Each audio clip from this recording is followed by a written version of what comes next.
ছাগলী ঠেং আপোনালোকে খাই পাইছেনে? মোৰ মানুহজনে বনাব লৈছে ছাগলী ঠেং। চাওকচোন কেনেকৈ কাটিব।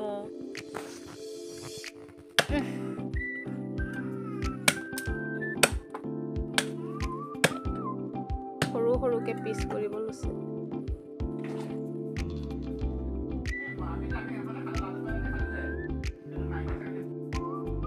তেলত আদা, নহৰু, পিঁয়াজ সকলোখিনি দি তেলটো মাৰি দিয়া হৈছে।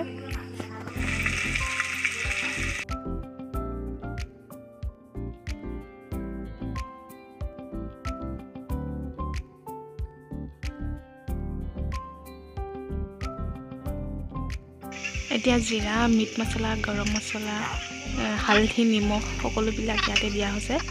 দিলে সকলোখিনি লৰাই দিব। ভালদৰে ভাজি লৈ তাৰপাছত পানী দিব।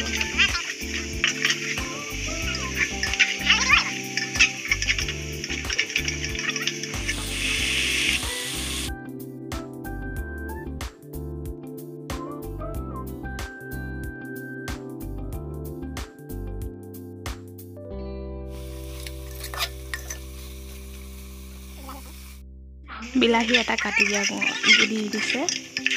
এতিয়া ভালদৰে লাগিছে, অলৰেডি ভাজা হৈ গৈছে। ভাজি লৈ মিট মছলা অলপ কমিলে আকৌ দি দিছে, ৰেড চিলি অলপ দি দিছে। তেওঁ দেখিছেনে অকণ পানী দি ভালদৰে লৰাইছে।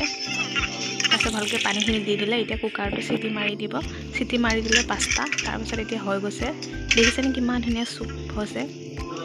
আপোনালোকে খাই চাবচোন কেনেকুৱা লাগে। ভাল লাগিলে কমেণ্ট আৰু শ্বেয়াৰ কৰিবচোন।